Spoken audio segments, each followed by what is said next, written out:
Hello बच्चों, चलिए देखते हैं class 10th new NCERT book के according chapter number 5 arithmetic progression. इस चैप्टर का कंप्लीट इंट्रोडक्शन इस वीडियो में करेंगे और जो भी पॉइंट जो भी टॉपिक मैं यहां पे बताऊंगा ना, वो अगर आपने ध्यान से सुन लिया तो मेरे ख्याल से इस चैप्टर के अंदर आपको कोई भी डाउट नहीं रहेगा। ठीक है, चलिए देखते हैं। सबसे पहले बात करते हैं अर्थमेटिक प्रोग्रेशन होता क्या है, इसको हम कैसे एक्सप्लेन करेंगे डेफिनेशन से। तो अर्थमेटिक प्रोग्रेशन की डेफिनेशन क्या बनती है? A sequence of numbers in order in which the difference between any two consecutive number is fix value. यहां पे क्या कहा है कि जो अर्थमेटिक प्रोग्रेशन होती है वो सीक्वेंस ऑफ नंबर होती है और उनमें जो लगातार हमारे नंबर होते हैं, कंसेक्यूटिव नंबर का मतलब क्या होता है? लगातार जो नंबर होंगे उनके बीच का डिफरेंस हमेशा एक फिक्स वैल्यू होगा, या फिर उसको हम एक कांस्टेंट वैल्यू भी कह सकते हैं। तो वो हमारी एक अर्थमेटिक प्रोग्रेशन फॉर्म करेगा। अब उसको हम एक एग्जांपल से समझ लेते हैं। ये एग्जांपल मान लिया हमारा, फर्स्ट टर्म मान ली हमारी 3 है, फिर 6 है, फिर 9 है, फिर 12 है। इस तरीके से मान लो हमें कोई सीरीज दे रखी है, तो ये हमारी क्या है? अर्थमेटिक प्रोग्रेशन है। कैसे? ये हमारे दो कंसेक्यूटिव नंबर है, इनका डिफरेंस देखो बच्चों, 6 और 3 के बीच में 3 का डिफरेंस है। फिर कंसेक्यूटिव नंबर 6 और 9 है, इनके बीच में भी 3 का डिफरेंस है। 9 और 12 के बीच में भी 3 का डिफरेंस है। तो जितने भी नंबर होंगे ना, सब में सेम डिफरेंस मिलेगा, एक फिक्स वैल्यू का डिफरेंस मिलेगा। तो उसको हम क्या कहेंगे? अर्थमेटिक प्रोग्रेशन कहेंगे। बात आ गई ना समझ में? अब बात आती है अर्थमेटिक सीरीज किसको कहते हैं। कई बार आप कंफ्यूज हो जाते हैं अर्थमेटिक प्रोग्रेशन की डेफिनेशन में और अर्थमेटिक सीरीज की डेफिनेशन के बीच में, तो वो भी मैं आपको यहां पे बता देता हूं। सीरीज की डेफिनेशन की बात करें तो ध्यान से देखो क्या है। Sum of sequence in which each term is form from previous one by adding and subtracting a fix value. यहां पे क्या कहा है कि अर्थमेटिक सीरीज हमारी कैसे फॉर्म होती है? ये एक सम ऑफ सीक्वेंस होता है टर्म्स का, जिसमें हम अगली टर्म को कैसे फाइंड आउट करते हैं? पिछली वाली टर्म को ऐड करके या फिर सब्ट्रैक्ट करके बाय ए फिक्स वैल्यू। तो हम एक फिक्स वैल्यू को ऐड या सब्ट्रैक्ट करते चले जाएंगे तो हमारे पास क्या बनती चली जाएगी? एक सीरीज फॉर्म होती चली जाएगी। अब देखो यहां पे मान लो एक एग्जांपल ले लेता हूं मैं। मेरे पास है वैल्यू 2, 4, 6 इस तरीके से। अब मुझे इस सीरीज को कंप्लीट करना है, तो भाई यहां पे डिफरेंस देखो, दोनों टर्म्स के बीच में कितने का डिफरेंस है? 2 का डिफरेंस है। यहां पे भी 2 का डिफरेंस है। तो हमें अगर अगली नंबर अपने फाइंड आउट करने हैं तो हम क्या करेंगे? इस वाले में इस डिफरेंस को, फिक्स वैल्यू को ऐड करते चले जाएंगे। 6 में 2 ऐड किया, 8 आ गया। 8 में 2 ऐड किया, 10 आ गया। फिर 12 आ गया। तो इस तरीके से हम अपनी सीरीज को आगे लेके जा सकते हैं। तो ये होती है हमारी अर्थमेटिक सीरीज। इतनी बात समझ में आ गई। अब जो ये नंबर्स होते हैं ना हमारे सीरीज के अंदर या फिर एपी के अंदर, इनको हम क्या कहते हैं? टर्म कहते हैं। ये क्या कहलाएंगे? हमारी टर्म। ये चीज ध्यान देना, जो भी हमारे नंबर होंगे सीरीज के अंदर उन सभी को हम क्या कहेंगे? टर्म कहेंगे। अब दूसरी बात आती है फिक्स वैल्यू। ये फिक्स नंबर जो हम कह रहे हैं या फिक्स वैल्यू कह रहे हैं, ये क्या होती है? Fixed number. फिक्स नंबर हमारा होता है बच्चों common difference. Common difference, common difference, जिसको हम स्मॉल डी से डिनोट करते हैं। पूरी की पूरी एपी के अंदर अगर आपको स्मॉल डी मिलेगा तो वो होगा हमारा कॉमन डिफरेंस। और ये कॉमन डिफरेंस क्या होता है? Difference between two consecutive number. दो लगातार नंबरों के बीच का डिफरेंस हमारा क्या कहलाता है? कॉमन डिफरेंस कहलाता है या फिर फिक्स नंबर कहलाता है। ठीक है। अब हमारी जो एपी होती है उसकी जो पहली टर्म होती है उसको हम किससे डिनोट करते हैं? ए से डिनोट करते हैं। फर्स्ट टर्म, फर्स्ट टर्म, उसको हम किससे डिनोट करते हैं? स्मॉल ए से रिप्रेजेंट करेंगे हमारी जो एपी की पहली टर्म होगी। अब यहां पे एक चीज ध्यान दो, जो कॉमन डिफरेंस होता है वो हमारा क्या है भाई? पॉजिटिव भी हो सकता है, नेगेटिव भी हो सकता है और जीरो भी हो सकता है। तो इन वैल्यू में से कोई भी वैल्यू हो सकती है हमारी कॉमन डिफरेंस की। पॉजिटिव भी देखने को मिलेगा, नेगेटिव भी देखने को मिलेगा और जीरो भी देखने को आपको जरूर मिलेगा। अब यहां पे कॉमन डिफरेंस निकलता कैसे है? देखो यहां पे जो ये सीरीज थी, मान लो हमारे पास एग्जांपल लिया हमने, एग्जांपल के अंदर हमारे पास सीरीज है 2, 4, 6, 8 इस तरीके से। ये हमारी फर्स्ट टर्म है, इसको हम कैसे डिनोट करते हैं? ए से भी डिनोट करते हैं और कई बार A1 से भी लिख देते हैं। ये हमारी सेकंड टर्म है तो A2, ये थर्ड टर्म A3, ये फोर्थ टर्म A4, ऐसे। ये चलेगा। अब यहां पे अगर मुझे कॉमन डिफरेंस फाइंड आउट करना है, डी फाइंड आउट करना है, तो कैसे निकलेगा बच्चों, a2 माइनस a1 करके, या फिर हम आगे वाली टर्म में भी चेक कर लेंगे, a3 माइनस a2। आगे वाली टर्म में से पीछे वाली टर्म को सब्ट्रैक्ट करके हम क्या फाइंड आउट कर सकते हैं, कॉमन डिफरेंस फाइंड आउट कर सकते हैं। इतनी बात समझ में आ गई। अब बात करते हैं जनरल फॉर्म ऑफ एपी की। ये आपको ध्यान से समझना है कि जनरल फॉर्म ऑफ एपी होती क्या है। सबसे पहली टर्म को हम कैसे लिख देते हैं भाई, ए से। इससे अगली टर्म अगर हमें फाइंड आउट करनी है तो इसमें क्या कर दो, कॉमन डिफरेंस ऐड कर दो। इससे अगली फाइंड आउट करनी है तो a प्लस 2d। इससे नेक्स्ट फाइंड आउट करनी है a प्लस 3d।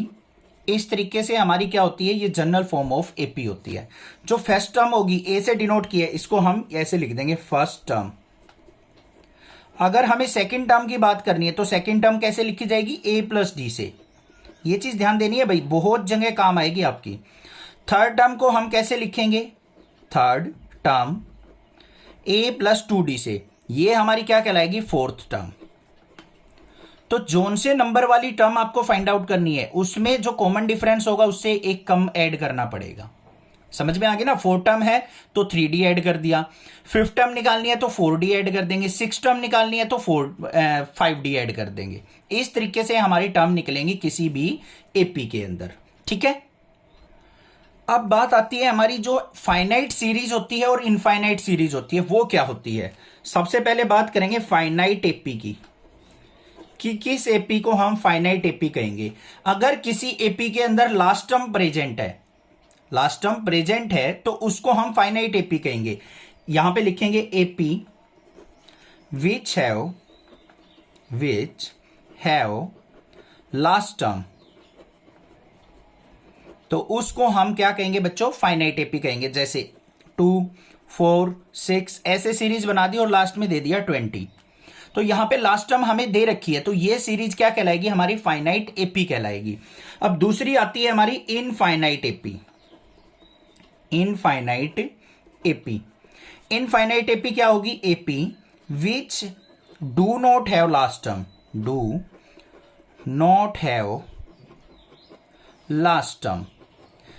जिस एपी सीरीज के अंदर लास्ट टर्म नहीं होगी उसको हम इनफाइनाइट एपी कहेंगे। एग्जांपल दिखा देता हूं, 2, 4, 6 और ऐसे करके आपको डॉटेड फॉर्म में दे रखा हो, हमें पता नहीं है कि ये सीरीज कहां तक जा रही है, तो उसको हम कौन सी सीरीज कहेंगे बच्चों, इनफाइनाइट एपी कहेंगे। इतनी बात क्लियर हो गई। अब इसके अंदर जो मोस्ट वीआईपी टॉपिक है ना, वो समझ लेते हैं।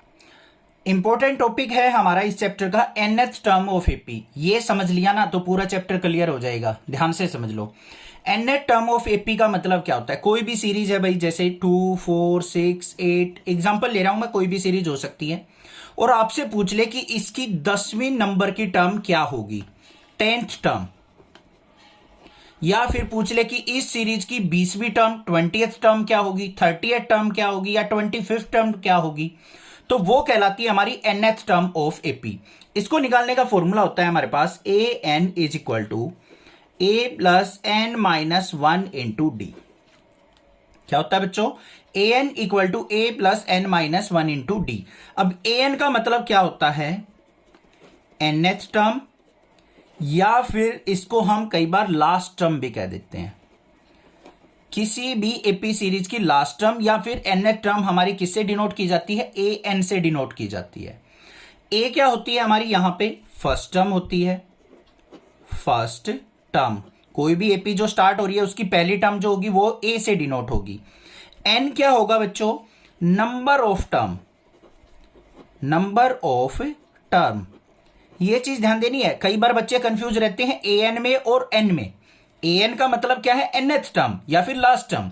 n का मतलब है नंबर ऑफ टर्म, कि इस एपी के अंदर कितनी टर्म्स हैं, 1, 2, 3, 4, 5 इस तरीके से। और d क्या होता है हमारा, कॉमन डिफरेंस होता है, कॉमन डिफरेंस। ये चारों पॉइंट आपको ध्यान रखने हैं। ठीक है, पता लग गया इतना। अब यहां पे देखो किस तरीके से यूज करते हैं। मान लो आपको यहां पे फिफ्थ टर्म फाइंड आउट करनी है, फिफ्थ टर्म, तो हमें क्या करना है, इनकी जगह 5 रख देना है बस। a5 is equal to a plus 5 minus 1 into d. अब मैंने पिछले ही पेज पे बताया था कि अगर हमें फिफ्थ टर्म निकली है तो वो क्या होती है, a प्लस 4d के इक्वल। तो यहां से निकल के आ गई या नहीं आ गई। तो कोई भी टर्म निकालनी हो आपको ये फॉर्मूला यूज करना है, जिससे हम किसी भी टर्म पे पहुंच सकते हैं। अब जो an होता है हमारा, उसको हम लास्ट टर्म भी बोलते हैं, nth टर्म भी बोलते हैं, और इसको हम कई बार l से भी रिप्रेजेंट करते हैं। l का मतलब भी लास्ट टर्म होता है, an का मतलब nth टर्म या फिर लास्ट टर्म ही होता है। इतनी बात समझ में आ गई। अब बात आती है सम ऑफ एन एपी। अगर हमें किसी एपी सीरीज का सम फाइंड आउट करना है तो वो कैसे फाइंड आउट किया जाता है, सम ऑफ एन एपी। इसका भी फॉर्मूला आपको ध्यान देना है, सिंपल सा फॉर्मूला है, s is equal to s n का मतलब क्या है, सम ऑफ एन टर्म्स। आपको कह दे कि पहली 20 टर्म का सम फाइंड आउट कीजिए, 30 टर्म का, 30 टर्म का फाइंड आउट कीजिए, 40 टर्म्स का फाइंड आउट कीजिए, तो इसका मतलब क्या है, s n is equal to होता है n/2 into 2a plus n-1 into D. कोई नई टर्म नहीं है यहां पे, n का मतलब नंबर ऑफ टर्म, a का मतलब फर्स्ट टर्म, और d का मतलब कॉमन डिफरेंस। Sn का मतलब क्या है, सम ऑफ n टर्म। अब कह दे कि किसी भी एपी की पहली 5 टर्म का सम फाइंड आउट कीजिए, तो S5 इज इक्वल टू क्या हो जाएगा, 5/2 into 2a plus 5-1 into d. अब यहां पे दो वैल्यू पुट करनी रहेगी भाई, a और d, वो हम अपनी एपी से फाइंड आउट कर लेंगे। पता लग गया सम फाइंड आउट करने का तरीका। दूसरा तरीका होता है हमारा एक, अगर हमें किसी एपी के अंदर फर्स्ट टर्म दे रखी है और लास्ट टर्म दे रखी है, तो हम सम कैसे निकालेंगे। तो एक फॉर्मूला ये भी होता है, Sn is equal to n/2 into a plus l, या फिर ऐसे भी लिखा जाता है ये formula, Sn is equal to n/2 into a plus an। मैंने बताया था an का मतलब क्या होता है, nth टर्म या लास्ट टर्म। तो इन दोनों फॉर्मूले का मतलब सेम है। अगर हमें फर्स्ट टर्म और लास्ट टर्म दे रखी है तो हम ये फॉर्मूला यूज करके फाइंड आउट कर सकते हैं सम ऑफ एन एपी। ठीक है। अब एक और चीज यहां पे ध्यान से समझ लो क्या है, वो है हमारे पास सम ऑफ एन पॉजिटिव इंटीजर। अब ऐसे दे दिया हमारे पास 1 2 3 4, ये हमारे पास क्या है, एक सीरीज है, और हमसे पूछ ले कि पहली 50 डिजिट्स का सम क्या होगा, पहले 50 नंबर्स का सम क्या होगा। सिंपल सा फॉर्मूला होता है Sn equal to n into n plus 1/2। आप अपनी क्लास में भी पूछ सकते हो बच्चों से कि भाई पहली 100 टर्म्स का सम बताना, मुझे पहली 50 टर्म्स का सम बताना। तो कैसे निकलता है, मान लो हमें 100 टर्म का निकालना है, पहली 100 टर्म का, तो S100 equal to 100 into 100 plus 1 क्या हो जाएगा, 101 डिवाइड बाई 2, 2 से इसको डिवाइड करेंगे तो 50, 50 की इससे मल्टीप्लाई कर दो, 50 की 1 से मल्टीप्लाई 50, और 50 की 1 से मल्टीप्लाई 50, तो ये आ गया 5050। तो पहली अगर 100 टर्म्स को अगर हम ऐड करें 1 2 3 अप टू 100 तक, तो उनका सम 5050 आएगा। ऐसे निकाल सकते हैं। अब एक और इंपॉर्टेंट चीज आ गई यहां पे, लास्ट जो मैं बताऊंगा इस वीडियो की, क्या है, इफ, ध्यान से देखना, a b c are in AP.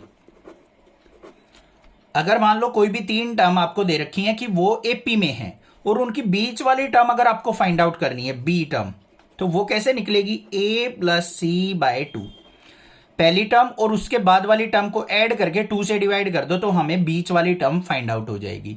ये चीज आपको ध्यान देनी है। एपी का रिलेशन होता है 3 टर्म्स का, a b c का, b equal to a plus c/2।